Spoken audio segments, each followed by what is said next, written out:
Relative motion इन 2D आ गए हम बहुत ही इंपॉर्टेंट टॉपिक पर। देखो अभी तक क्या होता था, हमने relative motion in one dimension पढ़ा है, उसमें हमारे पास होता था कि भाई velocity of A with respect to B, इसको हम कैसे लिखते थे, वो होता था velocity of A minus velocity of B, इस तरीके से हम कर दिया जाता था।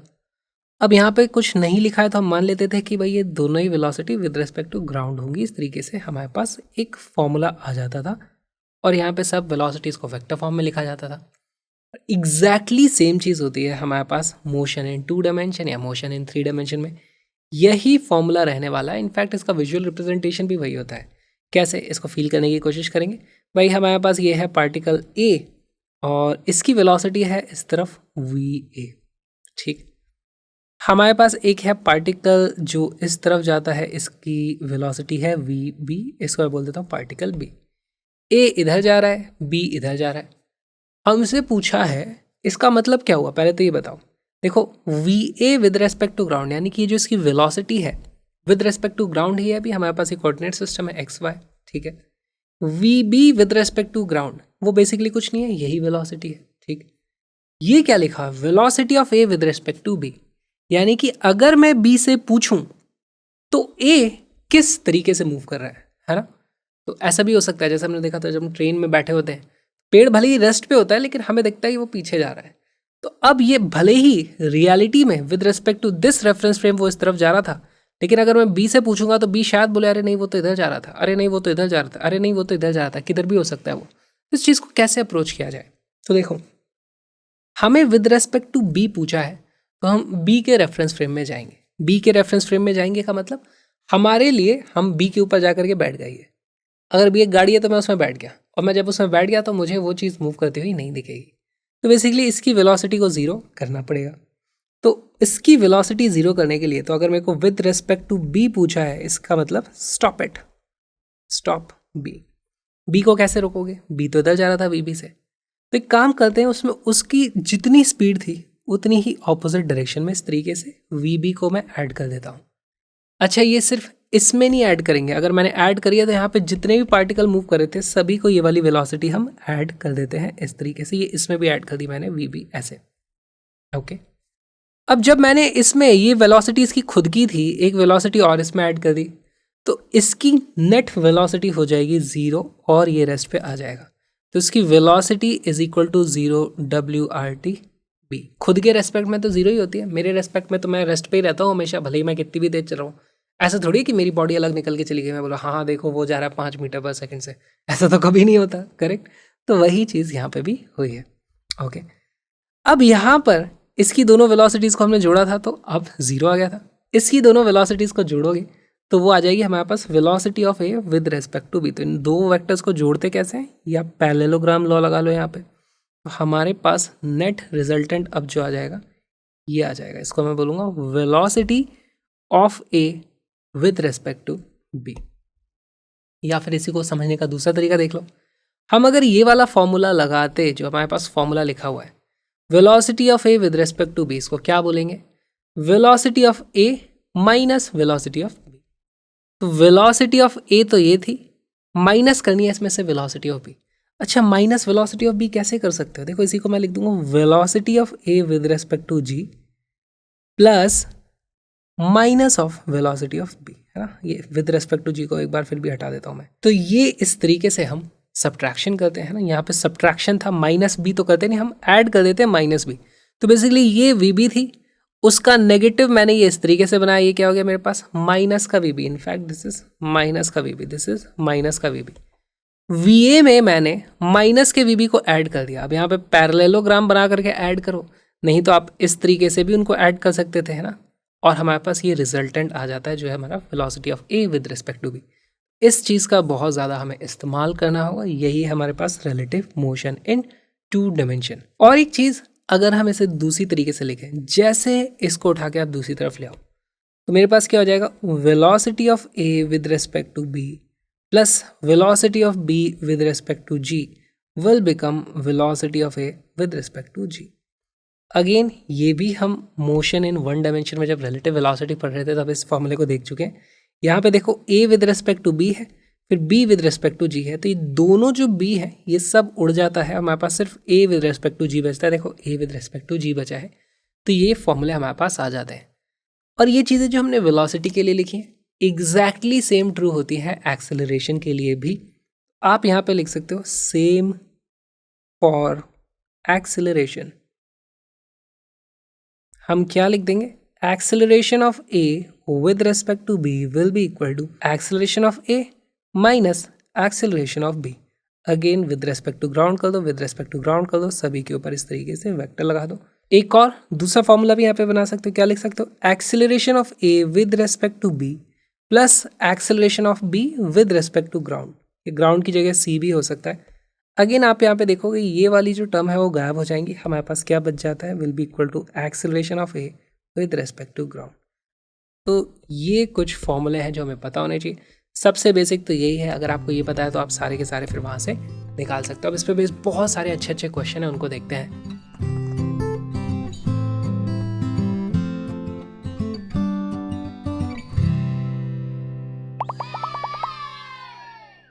A butterfly is flying with a velocity of 4√2 meter per second in northeast direction. ठीक है, wind is slowly blowing at 1 meter per second from north to south.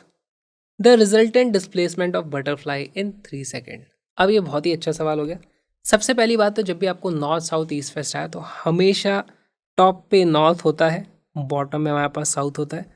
फिर अगर नॉर्थ साउथ आ गया तो आप इधर ईस्ट लिख देना, इधर वेस्ट लिख देना, हमेशा इस तरीके से आपके डायरेक्शंस होने वाले हैं। ठीक है, अब butterfly is flying with a velocity of 4√2 metre per second in north east. तो नॉर्थ और ईस्ट के बीच में इस तरीके से आ जाता है। तो यहाँ पे कोऑर्डिनेट सिस्टम बना लेते हैं हम, बड़ा सा कोऑर्डिनेट सिस्टम बनाऊंगा मैं ताकि सब कुछ क्लियरली दिखे। ये हमारे पास इस तरीके से जा रही है। ये क्या चीज़ है, ये है वेलोसिटी ऑफ बटरफ्लाई। अब देखो क्वेश्चन में ध्यान से समझना, बोल रहे कि बटरफ्लाई इधर उड़ रही थी लेकिन साथ में हमारे पास नॉर्थ से साउथ की तरफ हमारे पास हवा भी चल रही थी। तो बटरफ्लाई जब उड़ती है तो वो हवा में ही तो उड़ती है। बटरफ्लाई इस दिशा में जाने की कोशिश कर रही होगी, फील करने की कोशिश करो, लेकिन हवा के साथ बहते बहते वो थोड़ा इधर आ जाएगी। इफेक्टिवली उसकी वेलोसिटी कुछ ऐसी होने वाली है। इनफैक्ट ये जो वेलोसिटी लिखी है, वेलोसिटी ऑफ बटरफ्लाई, ये कुछ नहीं है, ये velocity of butterfly with respect to air हो जाएगी। ठीक, फिर उसके बाद बोला है wind is slowly blowing at 1 metre per second from north to south. अच्छा, ये जो मैग्नीट्यूड था ये था 4√2, अप्रॉक्सीमेटली 6 मीटर पर सेकेंड के आसपास की कोई वैल्यू आने वाली होगी, 6 से थोड़ी कमी होगी। फिर 1 मीटर पर सेकेंड चल रहे हो आप नॉर्थ से साउथ में, हमारे पास वेलोसिटी है। ये क्या चीज़ है, दिस इज वेलोसिटी ऑफ, हम इसको लिख देंगे इस तरीके से, velocity of air with respect to ground. अब विंड जो बहती है उसको हम ग्राउंड के रेस्पेक्ट में ही नापते हैं कि आज हवा इस तरफ इतनी चल रही थी, तो मैं ग्राउंड पे खड़े होकर तो बात करता हूँ, प्लेन में बैठ के थोड़ी बोलूँगा अच्छा हवा इधर की इधर की किधर की, मेरा खुद का आता पता नहीं है कुछ। ठीक, तो हमें ये भी दे दिया गया है। हमसे पूछा है the resultant displacement of butterfly. तो बेसिकली अगर मुझे पता चल जाए कि velocity of butterfly with respect to ground अगर मुझे पता चल जाए, उस वेलोसिटी को मैं 3 से मल्टीप्लाई कर दूंगा तो मुझे पता चल जाएगा भाई मेरा डिस्प्लेसमेंट कहाँ हुआ, कितना हुआ, सारी चीज़ें मैं पता कर सकता हूँ। अब आपका काम है ये चीज़ पता करना, फिर उसको 3 सेकंड से मल्टीप्लाई कर दोगे तो डिस्प्लेसमेंट की वैल्यू आ जाएगी। बहुत ही अच्छा सवाल है, वीडियो को पॉज करो, सॉल्व करने की कोशिश करो।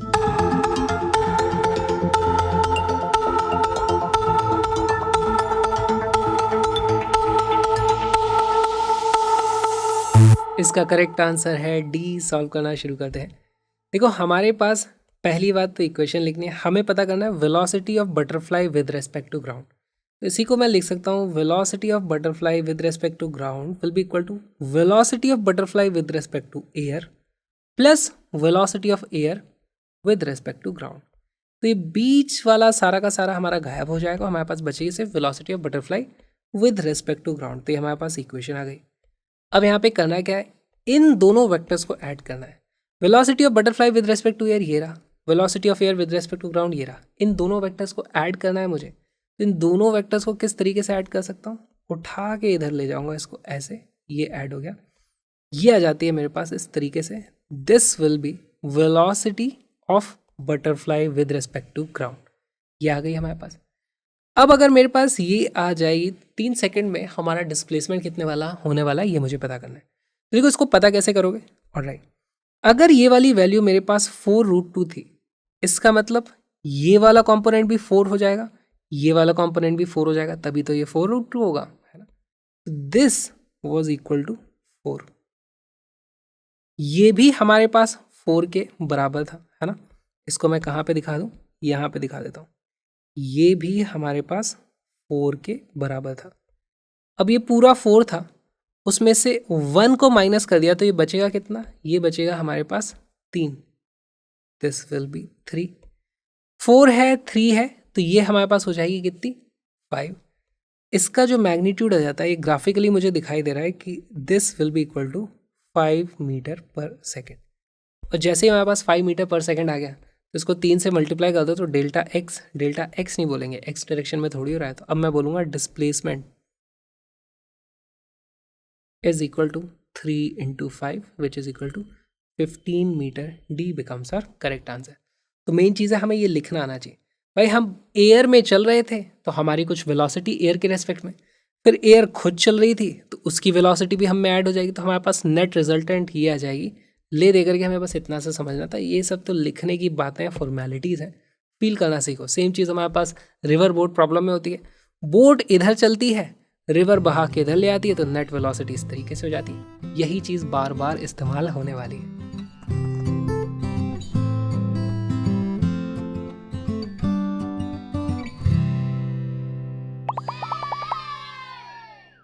Two boys are standing at the ends A and B of a ground where AB is equal to A के बराबर।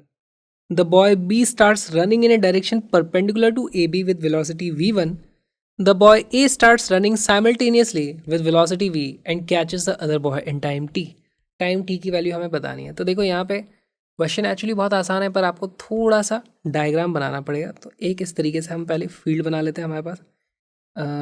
ठीक से बन जाओ। ओके, हमारे पास इसका एक एंड ए है, दूसरा एंड है बी। यहाँ पर हमारे पास बी ने अचानक से दौड़ना शुरू कर दिया perpendicular to A B with respect to velocity v1। इसकी वेलोसिटी है इस वक्त v1 और t सेकंड तक ये दौड़ा है।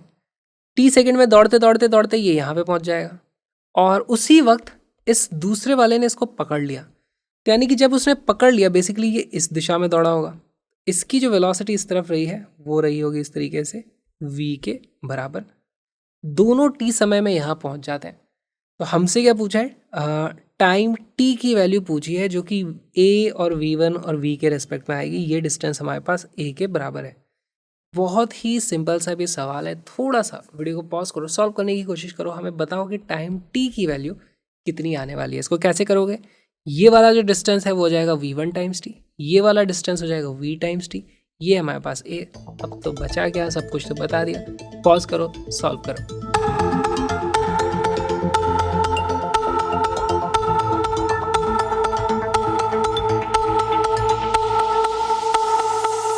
इसका करेक्ट आंसर है डी। यहाँ पे कुछ बचा नहीं, मैंने क्वेश्चन में कुछ ज़्यादा ही एक्सप्लेन कर दिया। हमारे पास ये वाला जो डिस्टेंस हो जाएगा ना, इसको मान लो बोल देते हैं हम पॉइंट सी। हमारे पास आ जाता है ए सी का square will be equal to A B का स्क्वायर प्लस बी सी का स्क्वायर। ए सी का स्क्वायर होगा मेरे पास वी इंटू टी का square will be equal to A B का स्क्वायर कितना है, वो तो ए के स्क्वायर के बराबर है, और बी सी का स्क्वायर कितना होने वाला है, B C will be v1 T का स्क्वायर। अब हमें टाइम t पता करना है। यहाँ से वैल्यू आ जाती है V square T square, sorry यहाँ से कॉमन ले लेते हैं इसको, तो वी स्क्वायर माइनस v1 का square times T square is equal to A square.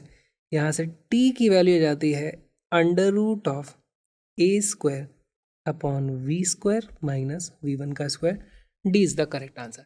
तो बहुत ही एक्चुअली सिंपल सवाल था, बस हमें ये समझना था एक्चुअली हो क्या रहा है, कौन किधर भाग रहा है। समझ में आ गया तो आंसर यूँ आ जाता है।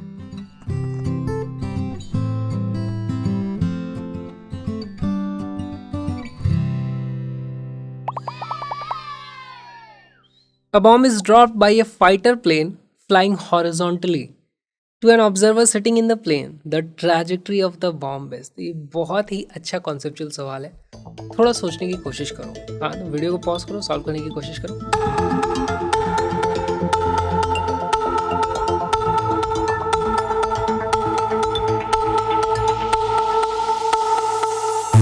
इसका करेक्ट आंसर है ए। कैसे है सॉल्व करते हैं। तो देखो हमारे पास एक प्लेन है जो कि हॉरिजॉन्टली उड़ रहा है, तो ये हमारे पास प्लेन है जो इस तरीके से उड़ता जा रहा है, उसकी कुछ स्पीड होगी u, हर एक सेकंड में वो u डिस्टेंस को इस तरीके से ट्रैवल करता हुआ जाएगा। ठीक है, तो ये हमारे पास u स्पीड से प्लेन उधर जा रहा है। उसने क्या किया, एक बॉम्ब को ड्रॉप कर दिया। तो बॉम्ब को ड्रॉप कर दिया, तो जैसे ही उसने बॉम्ब को ऐसे छोड़ा होगा तो प्लेन की जो स्पीड थी वही स्पीड बॉम्ब की रहेगी। और अब इस बॉम्ब के ऊपर देखोगे तो इसके ऊपर सिर्फ नीचे की तरफ एक्सेलरेशन लग रहा है इस तरीके से g का, और नीचे एक्सेलरेशन लगता है तो नीचे की तरफ वेलोसिटी बढ़ती जाएगी। इनिशियली नीचे की तरफ कोई वेलोसिटी नहीं है, बस उसको इस तरीके से छोड़ दिया गया था, थ्रो नहीं किया है, बस छोड़ दिया है। ठीक है, लेकिन थोड़े समय के बाद नीचे की तरफ वेलोसिटी बढ़ेगी और फिर ये आप देखोगे इस तरीके से कुछ नीचे गिरता है। अब देखो इसका मोशन तो पैराबोला ही होना है, क्योंकि ये एक प्रोजेक्टाइल मोशन हो रहा है तो इसका पैराबोला मोशन होना है। लेकिन इसकी जो एक्स डायरेक्शन की कंपोनेंट है वो एक्चुअली प्लेन के बराबर है। तो यहाँ पे हम लिख देंगे ux is equal to same for plane and bomb. जितनी देर में प्लेन इतना आगे जाता है उतनी देर में ये भी इतना आगे आ जाएगा, बॉम्ब भी यहाँ पर कहीं आएगा, फिर थोड़ी देर बाद यहाँ आएगा, फिर थोड़ी देर बाद यहाँ आएगा, थोड़ी देर बाद यहाँ आएगा, यहाँ आएगा, यहाँ आएगा। क्यों मैं ऐसा बोल सकता हूँ, क्योंकि दोनों की u वैल्यू सेम है x डायरेक्शन में। x डायरेक्शन में दोनों सेम अमाउंट ऑफ टाइम में सेम डिस्टेंस चलते हैं। खाली प्लेन है जो नीचे नहीं आ रहा है, जबकि ये बॉम्ब है वो नीचे की तरफ भी आता जा रहा है। तो यहाँ पर हमारे पास आप देखोगे इनका जो मोशन है वो इस तरीके से कोऑर्डिनेटेड है, हमेशा वो एक दूसरे के ऊपर रहते हैं। और जब वो हमेशा एक दूसरे के ऊपर रहते हैं तो प्लेन में बैठे वाले को अगर बॉम्ब देखना है तो वो तो बोलेगा ना यार ये नीचे जाता जा रहा है, ये मेरे नीचे ही है, ये मेरे नीचे ही है, ये मेरे नीचे ही है, ये हमेशा मेरे नीचे है, हमेशा मेरे नीचे ही है। तो मैं बोलूँगा ना बॉम्ब तो नीचे जा रहा है स्ट्रेट लाइन में। इस तरीके से हम बोल सकते हैं। तो यहाँ से हमारे पास आंसर आया था okay it will be a straight line. ठीक, स्ट्रेट लाइन में उसका मोशन हो रहा होगा। आप इसको ऐसे भी समझ सकते हो, जब हम ट्रेन में होते हैं और हम किसी चीज़ को ऊपर फेंकते हैं तो मुझे तो ये स्ट्रेट लाइन में ही जाती हुई दिखती है, लेकिन ट्रेन खुद आगे चल रही है तो ये एक्चुअली पैराबोला मोशन कर रहा है विद रिस्पेक्ट टू ग्राउंड, लेकिन मुझे स्ट्रेट लाइन में ही मोशन दिखता है। तो जहाँ उछालता हूँ वहीं के वहीं उसे मैं पकड़ पाता हूँ। और इसी का कॉन्सेप्ट का इस्तेमाल करके एक बहुत ही अच्छे तरीके के क्वेश्चन भी बनते हैं। मान लो यहाँ से मैंने एक इस तरीके से तोप लगा दी है और हमें इस प्लेन को मार गिराना है, तो इसका एंगल किस तरीके से सेट किया जाता है, इस पे बेस्ड क्वेश्चन पूछे जा सकते हैं। तो आपको इस तरीके से इसे सेट करना होगा। बेसिकली जिस वक्त प्लेन आपके ऊपर है उस वक्त मान लो मैंने इसको यहाँ पे से कुछ फायर कर दिया, इसको इस तरीके से दिया है, मान लो कुछ वेलोसिटी ही दी है v। वेलोसिटी इस तरीके से होनी चाहिए कि वेलोसिटी का जो x कंपोनेंट है ऐसे है ना vx, उसकी वैल्यू u के बराबर होनी चाहिए। तभी आप देखोगे कि भाई ये हमेशा x डायरेक्शन में इन दोनों के कोऑर्डिनेट सेम रहते हैं।